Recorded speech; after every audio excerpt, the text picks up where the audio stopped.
तो हम लोग इस कार्यक्रम की शुरुआत करें। आपकी सरकार जो है बहुत अच्छा काम कर रही है, इस मामले में बहुत सारे पहल भी कर रही है।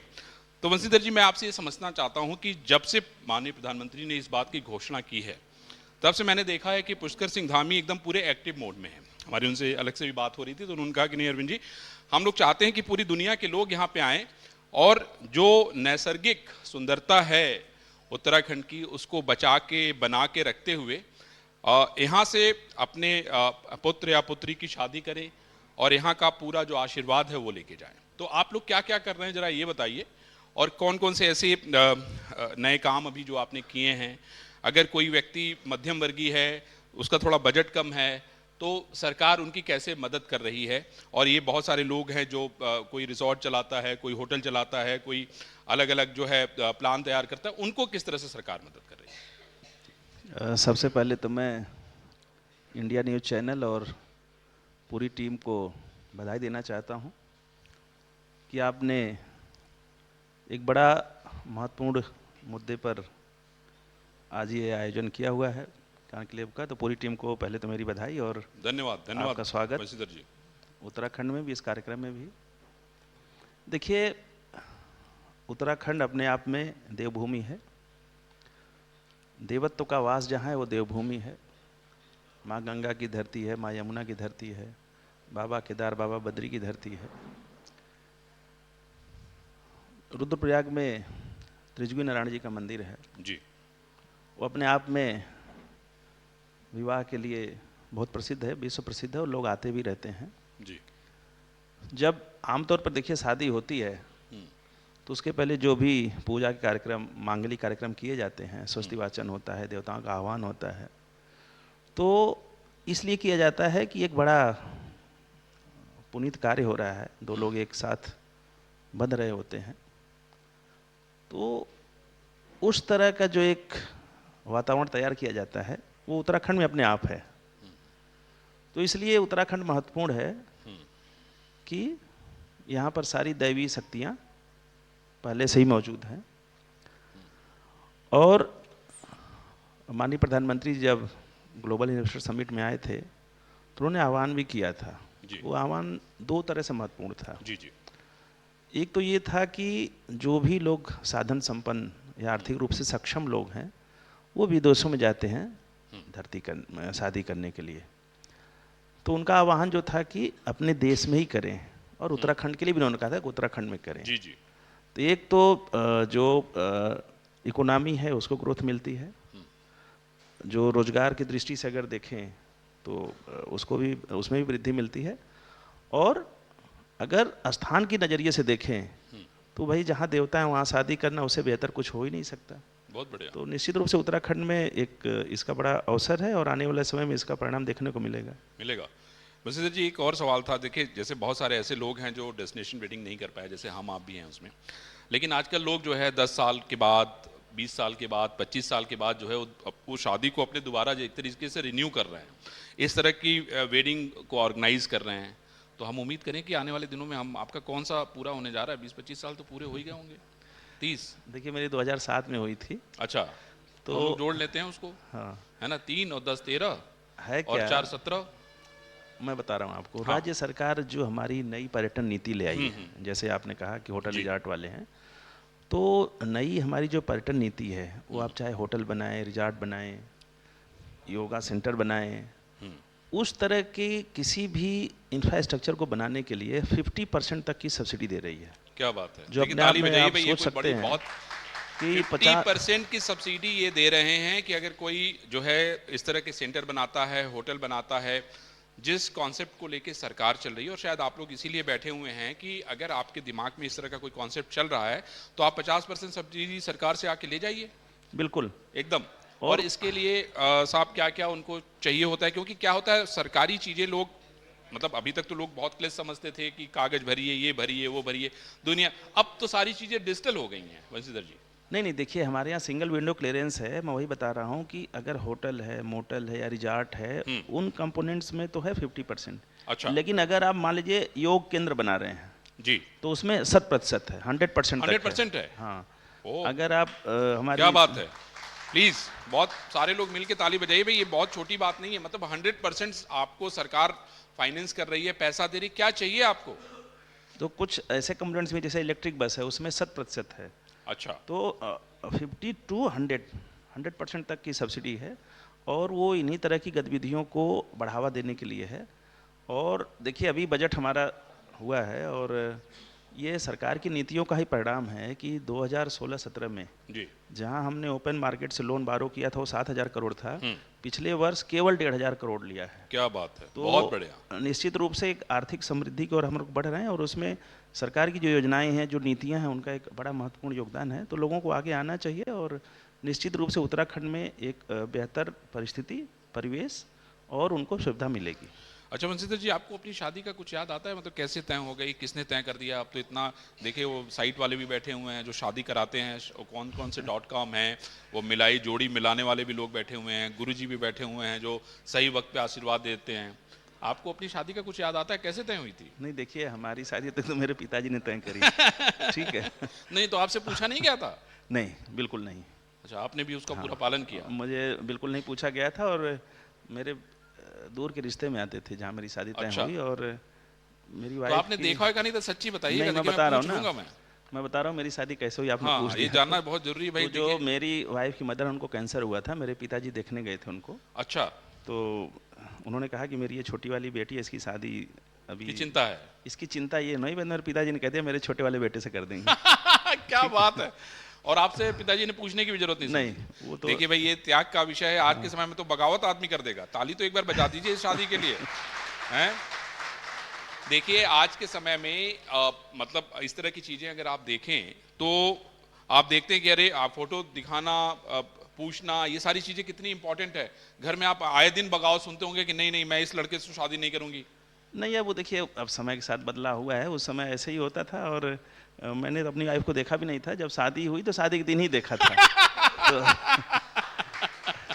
ऐसा ये भी देखिए बड़ी, ये बंशीधर जी की त्याग और तपस्या का देखिए परिणाम है। हम लोग देखिए ये बात जरूर कहेंगे, जब भी हम मैडम से मिलेंगे तो उनको कहेंगे कि नहीं भाई, बंशीधर जी ने जो त्याग किया है ना, वो वाकई जो है काबिले तारीफ है, इसमें कोई शक नहीं है। सर एक चीज और है, हाँ, कि जहाँ से बंशीधर तिवारी जी आते हैं वहां पर सर जब आप फेरे लेने जाते हैं तभी आप देखते हैं चेहरे को, उससे पहले आप जा नहीं सकते देखने के लिए लड़की को। अच्छा। लड़की आपके आसपास नहीं होगी, बल्कि घर के बड़े बुजुर्ग ही जाते हैं। तो तो आप तो पढ़े अपनी लिखे आदमी अपने थे, अलग आप अलग क्षेत्रों की अलग अलग परंपरा है। हाँ। उस परंपरा के अनुसार ही शादी आगे बढ़ती है, इसीलिए प्रधानमंत्री जी ने ये ऐलान किया है कि मतलब उसमें सारी परंपराएं भी शामिल रहें और उनकी शादी भी हो जी, जाए। जी, जी। तो बंशीधर जी, आप तो पढ़े लिखे आदमी थे, आपने चोरी से चुपके से सब जाके देखने की कोशिश नहीं की कभी?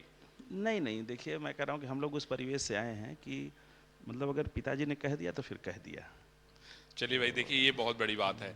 सर अब एक चीज ये हम आपसे समझना चाहते हैं कि जैसे अभी अगर हम आंकड़ों पे नजर डालें तो हर दिन मैं देखता हूँ कि यहाँ भीड़ लगी रहती है, मतलब बहुत बहुत भीड़ रहती है।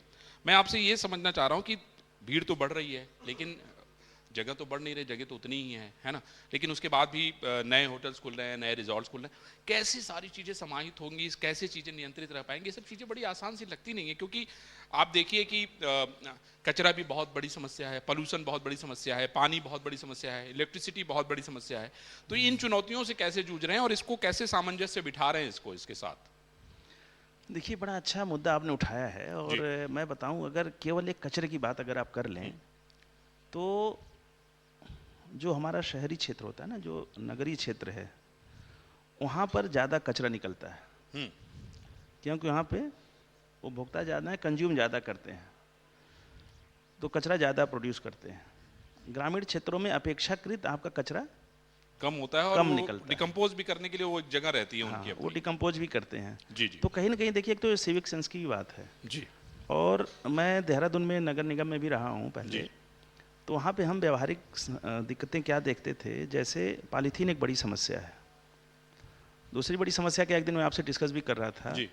कि घर का जो खाना बचता है, हाँ हाँ हम लोग क्या करते हैं कि पॉलीथीन में गांठ लगा के बाहर फेंक देते हाँ हैं। हाँ, अच्छा, उसकी क्या है कि स्मेल गाय वो खा जाती सूंघती है है, वो पॉलीथीन। पॉलीथीन खा जाती है। दूसरा क्या है कि वो डिकम्पोज नहीं हो पाता, क्योंकि पॉलीथीन में हम उसकी गांठ लगा देते हैं, तो वो जाके जो नाले हैं, नाले को चोक कर देता है पॉलीथीन। जी जी और बारिश में जब एकदम से आता है, जल भरा होता है, अखबारों में या पढ़ते हैं कि नगर निगम फेल, कि नगर ठीक निगम है, सुस्त हो गया और सुस्त जल हो भर गया है ना। लेकिन व्यवहारिक दिक्कत दूसरी रहती है, क्योंकि ये पॉलीथीन जो है ना वो हमारी नालियों को चोक कर देती है। जी जी। हम लोग सफाई तो करते हैं, लेकिन कहीं ना कहीं एक सिविक सेंस का इशू है। अगर घर से ही हम गीला और सूखा कचरा अलग कर दें और डोर टू डोर जो गाड़ी कलेक्ट करती है उसमें डाल दें, तो इस समस्या का समाधान निकलेगा, एक बात। दूसरी बात कि कहीं ना कहीं हमें हतोत्साहित करना चाहिए इन सब चीज़ों को। जी, ये जो खाने की बर्बादी है, ये हाँ, बहुत अच्छा मुद्दा आपने बिल्कुल। उठाया। अब जैसे खाने की उसी का देख लीजिए, जी। जो आपसे मैं डिस्कस कर जी रहा जी। था। अगर देहरादून नहीं, कहीं पे भी अगर कोई बड़ी शादी होती है, तो आप ये मानिए कि जो हम छोटा हाथी बोलते हैं, एक छोटा हाथी से लेके 2 छोटा हाथी तक हम बचा हुआ खाना फेंकते हैं। फेंकते हैं। ठीक है, पहले क्या होता था, ये घर घर बांटा जाता था। हाँ हाँ, अगर बचता घर था, एकदम सही कहा बांट के आपने। खत्म कर देते घर थे, घर बांटते थे, एकदम ठीक बांटते कहा थे। आपने। हाँ हाँ। अब वो अन्न की हम बर्बादी करते हैं। तो एक दिन मैं कोटद्वार गया था सिद्धवली बाबा के मंदिर में, तो वहाँ एक जी। बड़ा अच्छा कोटेशन मैंने पढ़ा। उसमें लिखा था, उतना लीजिए थाली में, व्यर्थ न जाए नाली में। बहुत बढ़िया। तो एक तो हमें उतना ही बनाना चाहिए जितना लोग खा सकें, दूसरा हमें अपने प्लेट में भी उतना ही लेना चाहिए जितना हम खा जितना सकें। हम खा सकें। अन्न की बर्बादी लेकिन सर, क्या कोई ठीक ऐसा नहीं होती। दिमाग में आपके आइडिया है, क्या कोई ऐसा सोचते हैं कि जैसे खाना बहुत बन गया, अक्सर होता है, हम बार बार कहते तो जरूर हैं कि नहीं हम ऐसा नहीं करेंगे, लेकिन होता है, ये बार बार होता है। और आपने जैसे बताया कि 2 छोटे हाथी के बराबर खाना जो है हम फेंक देते हैं, उनसे बहुत सारे लोगों के का पेट भरा जा सकता है। मैं समझता हूँ कि बहुत सारे ऐसे लोग हैं जिनको हम अच्छा खाना खिला सकते हैं। कोई ऐसा सिस्टम, कोई ऐसा ऐप, कुछ इस तरह का काम मेरे ख्याल से होना चाहिए जिसपे हम उनको सूचना दे दें, वो लोग खाना वहाँ से कलेक्ट करा लें, कुछ ऐसा सोचा जा सकता नहीं, है। देखिए बिल्कुल आप सही कह रहे हैं। और माननीय प्रधानमंत्री जी ने भी इस विषय की ओर प्रमुखता से जी। ध्यान लोगों का आकृष्ट किया था कि हमें किसी न किसी तरह अन्न की बर्बादी रोकनी चाहिए। वो एक दूसरा विषय है, खैर उस पर हम लोग आएंगे। लेकिन जैसा आपने कहा कि यहाँ पे टूरिस्ट की संख्या बढ़ रही है। हाँ हाँ। आप देखेंगे इस साल हम लोग बद्रीनाथ जी की हो, केदारनाथ जी की हो, चाहे कांवड़ यात्रा हो, हाँ, या गर्मियों की छुट्टियां हैं, जाड़ों की छुट्टियां हो, पहले केवल मसूरी में गर्मी की छुट्टियों में आते थे। हम लोग तस्वीरें देखते हैं ना, अब हमारे यहाँ से वीडियोस आते हैं, हमारे रिपोर्टर्स भेजते हैं कि देखिए गाड़ियों की लाइन लगी हुई है, पूरा जाम लगा हुआ है। तो ये चुनौतियां तो कम नहीं हो रही हैं, ये तो हर दिन मुझे लगता है कि ये नहीं, बढ़ी रही हैं। बिल्कुल आपकी बात सही है, चुनौतियां बढ़ रही हैं। इसके लिए हम लोगों ने पहाड़ पर्वतीय क्षेत्रों में टनल में पार्किंग बनाने का काम शुरू किया है। अच्छा। हर जिले में जहाँ जहाँ जगह मिल रही है वहाँ वहाँ पार्किंग बना रहे हैं। देहरादून में भी हम बड़ी 1,500 गाड़ियों की 2 पार्किंग बना रहे हैं, तो उसकी सुविधा दे रहे हैं। लेकिन इसका एक दूसरा असर पड़ा है। अगर आप देखें तो जो पर्वतीय क्षेत्रों से पलायन हो रहा था, वो धीरे धीरे अब रिवर्स पलायन की पोजीशन में आ रहा है। लोगों को ये लग रहा है कि हम पहाड़ में भी रह करके रोजगार सृजन कर रोजगार सकते मिल हैं। रहा है, मतलब आपका मेन ये कहना चाहते हैं कि जो लोग यहाँ से जा रहे थे, कहा जा रहा था कि भाई यहाँ के युवाओं को जो ताकत है, जो उनकी ऊर्जा है, हम यहाँ नहीं इस्तेमाल कर रहे थे। अब आप ये कह रहे हैं कि यहाँ पे इतना रोजगार हो रहा है कि हम उसको पूरा समाहित कर ले रहे हैं, यही कहना चाह रहे हैं आप? बिल्कुल, देखिए मैं कह रहा हूँ कि अगर यहाँ पे करना है, जो सरकार की नीतियों की बात मैं कर रहा था, तो 33 से ज़्यादा सरकार नीतियाँ ले आई हैं। बहुत बढ़िया। और मुख्यमंत्री सौर स्वरोजगार योजना, जी। जो सोलर पैनल लगा करके उससे आय अर्जन का एक बड़ा सुविधा हमारे युवाओं को मिल रही है, और उसको काफ़ी लोग अप्रिशिएट भी कर रहे हैं, उसमें आवेदन भी आ रहे हैं। बहुत अच्छी बात आपने कही सर। हम अभी चूंकि इसकी चर्चा बहुत पूरे देश में चल रही है और पूरे देश में इसको एक मिशन के मोड में चलाया जा रहा है, मैं आपसे समझना चाहता हूँ कि उत्तराखंड सरकार का अभी जो नई चीज़ें चल रही हैं उसमें ये आपने जिस बात की चर्चा की, कितना लगभग जो है उससे जो है लोग एक तो रोजगार पा ले रहे हैं, और दूसरा क्या है कि बहुत सारे होटल्स आप देखिए, उनके छतों पे आप देखिए सोलर पैनल लगे रहते हैं। मैं तो अभी इधर आ रहा था तो सभी लोगों के छतों पे सोलर पैनल ही नजर आ रहे थे। देखिए उसके 2 तरह के फायदे हैं, मैं बता जी। रहा हूँ आपको। जैसे अगर आप अपने छत पे सोलर पैनल लगा रहे हैं, तो उतना बिजली का बिल आपकी कटौती हो जाएगी जितनी बिजली बिल आप पैदा करेंगे। जितना बिजली आप पैदा करेंगे उतना आपका बिल कटौती हो जाएगी। एक तरह से आप अपने घर की बिजली फ्री कर सकते हैं। दूसरा, पर्वतीय क्षेत्रों में जो सोलर पैनल लगते हैं, तो जैसे मैदानी क्षेत्रों में आपने देखा यहाँ कोहरा होता है, हाँ हाँ। पर्वतीय क्षेत्रों में कोहरा नहीं होता। जी जी। तो जाड़े वहाँ कोहरा नहीं होता, और सूरज भी सबसे पहले आ जाता है इधर। वहाँ आ जाता है। तो पूरे 365 दिन आप सौर ऊर्जा से बिजली का उत्पादन कर सकते हैं। और जो सौर ऊर्जा की नीति है उसमें ये मैंडेटरी किया गया है कि उस जो आपका वो लगेगा, पूरा प्रोजेक्ट लगेगा, उसे जो बिजली पैदा होगी उसको यूपीसीएल खरीदेगा ही खरीदेगा। तो लोगों के आय के नज़रिए से और रोजगार सृजन के नज़रिए से, और प्लस जो सोलर का आपका प्रोजेक्ट है उस पर सरकार 60% से ज़्यादा सब्सिडी दे रही है। बहुत बढ़िया। तो एक और सर मेरे मन में सवाल था, 60% से ज़्यादा सब्सिडी सरकार दे रही है, ये सभी लोग देखिए सुन लीजिए कि 60% सब्सिडी यानी कि 60% सरकार से सब्सिडी लीजिए, अपने घर में सोलर पैनल लगाइए और पृथ्वी को, पर्यावरण को प्रदूषण से मुक्त बनाइए, खुद बिजली पैदा करिए और उसका पैसा भी लीजिए। और कुछ ना समझ में आया तो वंशीधर जी के यहाँ जाइए और समझिए कि कैसे हो सकता है ये। आगे अगला सवाल सर मेरा ये है कि आप देखिए अक्सर कोई आदमी होता है, गाड़ी उठाता है, उत्तराखंड या कहीं भी चला आता है पहाड़ की तरफ से, कोई प्लानिंग नहीं, बोलो चलो बैठो चलते हैं। मैं जो समझ पाया हूं कि इसकी वजह से दोनों को समस्या होती है, जो आने वाला है उसको तो समस्या होती ही है, जो यहाँ का आदमी है उसको भी समस्या होती है। तो मेरे ख्याल से कुछ ऐसा मैकेनिज्म होना चाहिए कि जैसे भाई हम चल रहे हैं, आप क्या आप अभी देखिए कोविड में आप लोग इस काम को आपने किया था, जो भी आते थे आपके पास उसकी एंट्री थी, है ना, आपके पास पूरी जानकारी थी कि भाई ये आदमी यहां से आया, यहां से निकला, यहां गया, यहां गया, यहां गया, यहां गया। अभी क्या है, भीड़ लगातार बढ़ रही है। तो सर क्या ऐसा कोई सिस्टम आप सोच रहे हैं या चाहते हैं, क्योंकि ऐसा करने से पहाड़ को भी आराम मिलेगा और जो आएंगे उनको भी वो पूरी उस सुविधा का लाभ उठा पाएंगे? देखिए उसके कई कारण हैं जी। एक तो जो आपका एनसीआर है उसका जो एक पोल्यूशन है, प्रदूषण का जो स्तर है उसके बढ़ने की वजह से, या जब वो बढ़ता है तो एक तो उस कारण से भी लोग यहाँ आते हैं। दूसरा सुविधाएं यहाँ ज़्यादा हैं। और तीसरा जैसे आपने कोविड की चर्चा की, तो कोविड के दौरान जो वर्क फ्रॉम होम के कल्चर डेवलप हुआ, तो अब वो अभी भी पहाड़ों में है। बहुत से लोग ऐसे हैं जो एमएनसी में काम कर रहे हैं लेकिन काम यहीं से कर रहे हैं। हाँ, मतलब दिल्ली के बहुत सारे लोग हैं यहाँ काम दिल्ली के बहुत सारे लोग हैं जो यहाँ पर कर रहे हैं। तो जैसा आपने रजिस्ट्रेशन की बात किया, वो 4 धाम के जो यात्री हैं उनके लिए तो हमारा रजिस्ट्रेशन अभी है। वो रजिस्ट्रेशन होता है, उनको एक नंबर मिलता है, वो पूरा उनको मॉनिटर किया जाता है, उनको स्वास्थ्य मॉनिटर से किया लेकर जाता हर है। चीज। हाँ। लेकिन बाकी जो लोग हैं उनके लिए अभी मैकेनिज्म डेवलप नहीं हुआ है। उसके लिए अभी यूटीडीबी जो हमारा उत्तराखंड टूरिज्म डेवलपमेंट बोर्ड है जी। वो एक एग्रीगेटर बना रहे हैं। अच्छा। जिसपे सारे यहाँ के जितने होटल है, रिजॉर्ट हैं, होम स्टे हैं, वो सारे पंजीकृत होंगे। ओके। कोई पंचर की दुकान वो भी होगी, पेट्रोल पंप है वो भी होगा। मतलब उसपे सारी सूचना एक साथ रहेंगी। जो आएगा फिर वो भी रजिस्ट्रेशन अपना उसी में डालेगा, तो आपके पास जानकारी तो मान लीजिए श्रीनगर में मेरी गाड़ी खराब हो गई तो मुझे पता है कि मुझे यहाँ पे ये जानकारी मिल जाएगी या यहाँ आदमी मिल पेट्रोल जाएगा। पंप कहाँ है। तो वो अभी अंडर प्रोसेस है, जल्दी ही उसको ठीक किया जाएगा। वंशी सर, डेस्टिनेशन वेडिंग बहुत सारे लोग हमसे भी पूछते रहते हैं कि उत्तराखंड में हम अगर डेस्टिनेशन अपने बेटे या बेटी की शादी करना चाहते हैं तो प्राथमिक तौर पे सरकार उनकी किस तरह से मदद करती है? जैसे कि इन्होंने ये तो आपने बता दिया कि भाई जो लोग ऐसा करना चाहते हैं रोजगार के तौर पे वो कर सकते हैं, बट अगर कोई व्यक्ति अपना यहाँ अपने बेटे या बेटी का विवाह या करना चाहता है, यहाँ अपने 10 साल के बाद जो है अपनी शादी का उत्सव मनाना चाहता है, तो उसके लिए उसको क्या करना चाहिए? देखिए एक तो कुमाऊं में अगर हम बात करें तो जो हमारा जिम कार्बेट का इलाका है, हाँ जिम कार्बेट, हाँ, वहाँ पे बहुत ज़्यादा इस तरह की शादियाँ होनी शुरू हो गई हैं। रामनगर उसका पूरा एकदम रामनगर पूरा उसका हब है, उधर भी हो रही हैं जी। औली में आपने देखा कुछ दिन पहले एक बड़ी शादी चल रही, औली में भी हुई थी। और जो हमारा GMVN है, गढ़वाल मंडल विकास निगम, उसमें ऑनलाइन रजिस्ट्रेशन होता है जो त्रिजगु नारायण जी का है। अच्छा, तो वो किस तरह की आप लोग उसमें मदद करते हैं? अगर मान लीजिए ऑनलाइन हमने रजिस्ट्रेशन करा लिया, मतलब मैं उदाहरण अपना दे रहा हूँ, बाकी लोग ऐसा मत समझिए कि मैं ऐसा कुछ सोच रहा हूँ।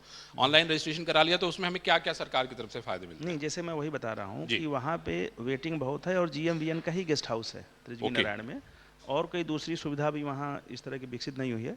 तो GMVN के माध्यम से ही वहाँ पर आप जाएंगे? हाँ, आयोजन किए जाते हैं और अभी वहाँ पे वेटिंग लिस्ट है। ओके। तो जैसे जैसे लोगों को समय मिलता है या जो स्लॉट मिलता है उसके अनुसार वहाँ करते हैं। बाकी जगह जो है जैसा कि मैंने बताया अभी, उसकी वेबसाइट और उसका जो ऐप बनाने का काम हो रहा है, तो अभी किसी एक प्लेटफॉर्म पर वो नहीं है, अलग अलग माध्यमों से ही उसको कर रहे हैं। तो उसको जल्दी ही एक प्लेटफॉर्म पर ले आया जाएगा। अच्छा, चलिए सर, ये तो डेस्टिनेशन वेडिंग का हो गया, लेकिन एक जैसा अभी हमने कहा कि भाई आपकी शादी के लगभग 17 साल हो गए हैं, मैं उम्मीद करूंगा कि 20 साल में जो है हम लोग जो है आपकी एक बार पुनर्शादी कराएं और दोबारा जो है हम लोग आपको दूल्हा बनते हुए देखें और हम लोग उसमें उत्सव मनाएं, है ना? तो ये तो मतलब मेरे मन में कल्पना है। तो इस तरह के लोगों के लिए आपकी सरकार क्या कर रही है? क्योंकि ऐसे बहुत सारी संख्या है ऐसे लोगों की। देखिए अब पुनः शादी तो नहीं होगी, हम लोगों को तो 7 जन्मों का माना जाता नहीं नहीं, है। उसी को हम लोग दोहराएंगे ना, आपको याद दिलाएंगे कि भाई देखिए ऐसा है, 17-20 साल पहले आपने ऐसा किया था, तो उसको याद रखिए, भूलिए मत। मैं बता रहा हूँ, हाँ। मैं निश्चित रूप से किसी होम स्टे में जाऊंगा, अच्छा, ठीक है। और उत्तराखंड में इस समय होम स्टे का कल्चर बहुत अच्छा चल रहा है। बहुत बढ़िया। इस साल की जो पिछले वर्ष हमारी चारधाम यात्रा हुई है, उसमें ये टेंडेंसी देखने को मिली है कि होटल के साथ साथ लोगों ने होम स्टे में भी अच्छी खासी बुकिंग कराई बहुत बढ़िया। और होम स्टे में रुके। हम्म। तो बहुत अरे तो अच्छा। बाकी लोग खाने से छूट जाएंगे ना सर, हम लोग कहाँ जाएंगे? नहीं, हम लोग की भी तो चिंता करनी है मैं आपको। आपको बता रहा हूँ, होम स्टे जो हैं वो हमारे बहुत अच्छे चल रहे हैं। हाँ हाँ और वहाँ पे ऐसा नहीं है, देखिए बिल्कुल जिसको कहते हैं घर जैसा खाना। हाँ। होम स्टे का हमारा सरकार का क्या ध्येय वाक्य है, घर से दूर दूसरा घर। क्या बात है। मतलब होम स्टे में आपको घर का ही माहौल मिलेगा। लेकिन वो हम लोग को, आपको दोबारा जब शादी कर लेंगे तब जाने देंगे, आप इस बात को समझिए। हम लोग चाहते हैं कि जब आप दोबारा शादी कर लीजिएगा, हम लोग के सामने हम लोग उत्सव मना लें, खाना पीना खा लें, क्योंकि भाई हम लोग तो शादी में भाग ले नहीं पाए थे, उस उत्सव को उससे वंचित थे, तो हम लोग उत्सव मना के फिर तब हम आपको होम सर स्टे में एक जाने सवाल है अब तुम क्या कि चाहते सर, हो, बंसीधर जी को छोड़ना नहीं चाहते हो क्या तुम?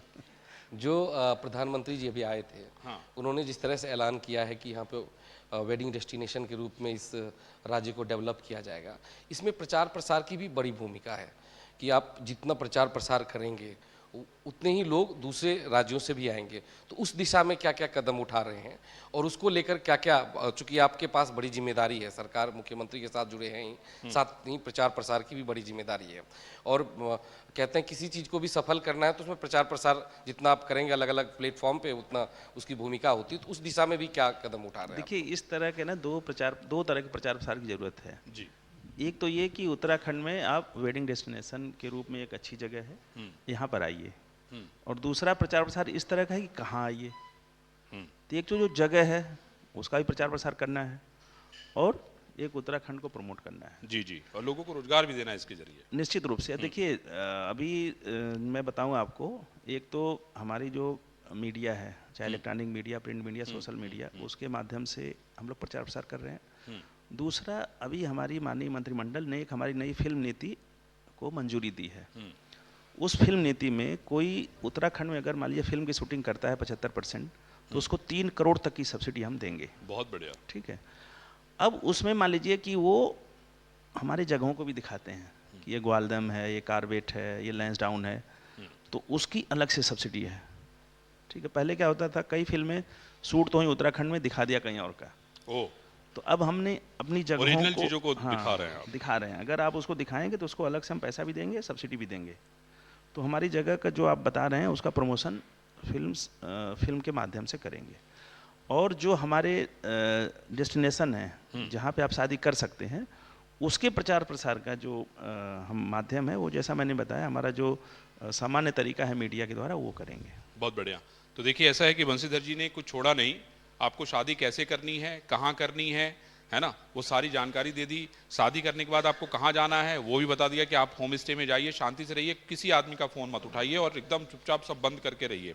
आशीर्वाद लेने के लिए इनके पास सारे देवी देवता हैं। हाँ, तुम्हारे मन में सवाल है, पूछो भाई, क्या पूछना चाह रहे हो? हाँ सर, जय श्री राम। हाँ सर, मेरा सवाल डेस्टिनेशन वेडिंग से रिलेटेड है, जैसा कि अभी सर अब डिस्कस कर रहे थे आपसे। सर, जैसे हमारे कुमाऊं और गढ़वाल में पहाड़ी क्षेत्रों में काफ़ी ऐसे डेस्टिनेशंस हैं जहाँ पे लोग मतलब प्लान तो करते हैं लेकिन उसे एग्जीक्यूट नहीं कर पाते। अब अगर मैं इसको सर आपको शॉर्ट में एग्जांपल दूं, आजकल थोड़ा सा वेस्टर्न कल्चर हो रहा है जिससे लोग, पहाड़ के लोग भी मतलब शहर की ओर आ रहे हैं, और हमारे जो पहले से वहाँ पे स्पॉट्स हैं, जैसे सर मैं एक एग्जांपल देता हूँ, त्रियुगी नारायण जो हमारा एक स्पॉट है जहाँ शिव जी और पार्वती जी का संगम हुआ था। त्रियुगी नारायण एक बहुत अच्छा सर डेस्टिनेशन वेडिंग पॉइंट बन सकता है क्योंकि वो हमारे कल्चर में पहले से ही है उसका उल्लेख। ऐसे सर अनेकों स्पॉट्स हैं जहाँ पे मतलब सरकार उस ओर ध्यान दे सकती है या क्या कर सकती है सर, मैं इस बारे में थोड़ा सा जानना चाहता हूँ। और सर होम स्टे जो आपने कहा, होम स्टे और GMVN तो सर हर जगह है, मतलब गढ़वाल साइड में GMVN मेरा खुद का पर्सनल एक्सपीरियंस भी बहुत अच्छा है। लेकिन सर मैं इस बारे में आपसे जानना चाहता हूँ कि जो हमारे स्पॉट्स पहले से जो हमारे कल्चर में उल्लेख है जिनका, उनके लिए अगर थोड़ा सा अगर सरकार कुछ करे तो सर वो बहुत हाईलाइट हो सकते हैं, और सिर्फ उत्तराखंड के लोग ही नहीं, देश विदेश से लोग भी वहाँ पे अपनी डेस्टिनेशन वेडिंग के लिए आ सकते हैं। ठीक है, थैंक यू। हाँ बंसीधर जी, ये देखिए 2 उदाहरण इन्होंने दिए, एक तो महादेव और पार्वती का इन्होंने कहा, तो आप बताइए कि इसमें नहीं, बिल्कुल ठीक करे। मैंने आते ही शुरू में ही हाँ, ये त्रिलोकी कहा नारायण का ही नाम लिया जी, जी, मैंने। आपने कहा एकदम कहा। और मान्यता है कि शिव जी और पार्वती जी की जी, शादी जी, वहाँ जी, हुई जी। थी। और जो हमारे यहाँ एक सीनियर आईएएस हैं, हाँ। ललित मोहन रयाल, उन्होंने भी अपनी शादी वहीं किया था। अच्छा, हाँ, त्रिलोकी बात नारायण में ही। और जैसा मैंने बताया, मैंने जीएमवीएन में मैं रहा हूँ, तो त्रिलोकी नारायण के जब से माननीय प्रधानमंत्री जी ने अपील की है, वहाँ बहुत ज़्यादा लोग आ रहे हैं। आ रहे हैं, क्या भीड़ बात लगी है। तो अरे मैंने भाई, जहाँ शिव और पार्वती गए हों तो मैं समझता हूँ कि वो विवाह तो बहुत ही अद्भुत तो होगा। जैसा मैंने दूसरा बताया, कारबेट का इलाका हमारा, ठीक है। तो ऐसे जितने भी जगह है मैंने बताया, उसकी हम लोग लिस्ट आउट कर रहे हैं। और उसको जल्दी ही हम वेबसाइट के जरिए और मीडिया के माध्यम से बताएंगे कि आप कहाँ कहाँ जा सकते हैं, जहाँ पर सारी सुविधाएं मौजूद हैं। बहुत बढ़िया। देखिए, वो पहले से भी चल रहा है, लेकिन जब से माननीय प्रधानमंत्री जी ने अपील की है, उसकी संख्या बढ़ गई है। बढ़ गई है। तो लोगों को सुविधा देना हमारा काम है, उसको देंगे। बहुत बढ़िया। आएंगे, उनका रिजॉर्ट है और इनका भी कहना है कि बहुत ज़्यादा डिमांड अब बढ़ी है। अच्छा, बहुत बढ़िया। तो रेवेन्यू दे रहे हैं ना सरकार को, तो यही तो चाहिए भाई। वंशीधर जी चाह रहे रोजगार दीजिए, सरकार को टैक्स दीजिए, बस और क्या, क्यों, है ना। तो भाई देखिए, ऐसा सारी बातें हो गई। मैं समझता हूँ कि वंशीधर जी के पास बहुत सारे काम है, हम लोग इनको विदा करते हैं। लेकिन हम ये उम्मीद करते हैं सर कि हम लोग जो है आपके 20 साल वाले कार्यक्रम में शामिल होंगे। इसमें जितने भी लोगों को आप जानते हैं उनको बुलाएंगे, है ना, छोड़ेंगे नहीं। और उसके बाद आप होम स्टे में जाएंगे, है ना, ये तय हो गया।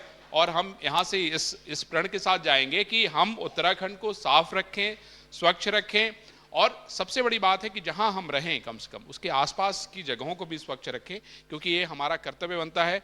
अगर चीज़ें अच्छी होंगी तो मैं समझता हूँ वातावरण अच्छा होगा, और वातावरण अच्छा होगा तो ऊपर से आपको आशीर्वाद अच्छा मिलेगा। और मैं समझता हूँ कि सरकार की शायद यही मंशा होगी, और वंशीधर जी की यही तो मंशा रहती है कि भाई सरकार जो है शांति से सारे काम करे, कोई आदमी इनको फ़ोन न करे, शांति से इनको रहने दे। लेकिन कोई मानता नहीं है। वंशीधर जी, आप इंडिया न्यूज़ के कॉन्क्लेव में आए, आपको मैं बहुत धन्यवाद देता हूं। आपने अपना कीमती वक्त दिया, लेकिन इसमें हमारे ख्याल से 40-50 फ़ोन तो आपके मिस हो गए होंगे, है ना। देखिए, बहुत बहुत धन्यवाद और आभार। आपकी सफाई के साथ हमें अन्न बचाओ आंदोलन से भी नहीं नहीं, मुझे नहीं, बहुत अच्छा आपने आइडिया दिया। और ये अन्न बचाओ आंदोलन को लेके बहुत अच्छी बात इन्होंने कही, क्योंकि भूख की तकलीफ तो वही लोग जानते हैं जो इससे कभी पीड़ित रहते हैं या परिचित रहते हैं। और अन्न एक ऐसी वस्तु है जिसको जो हर किसी को चाहिए। वो 2 रोटी ही खाता हो लेकिन खाता है। तो मेरा ये मानना है, ये कहना है कि अगर आपके आसपास अगर ऐसा कोई करता हुआ दिख रहा है तो आप उसको टोकें। और मेरा ये भी कहना है कि अगर जिस तरह से गायों को के मतलब पॉलीथीन में भर के अन्न फेंक देते हैं, और आपने जैसा बताया कि वो कूड़े में चला जाता है, नाले में चला जाता है, नाला जाम हो जाता है और गायों के पेट में चला जाता है तो उसकी मौत हो जाती है। तो ये हमारा भी कर्तव्य बनता है कि हम भी इस बात को चेतें। सरकार तो देखिए बहुत कुछ कर रही है, लेकिन अगर हम नहीं करेंगे तो सरकार जो है सफल नहीं हो पाएगी। और अगर आप सरकार को सफल देखना चाहते हैं और वंशीधर जी को भी सफल देखना चाहते हैं तो कृपया इनकी बात मानिए। Thank you sir. बहुत बहुत धन्यवाद। थैंक यू आभार सर, आपका। Thank you. धन्यवाद।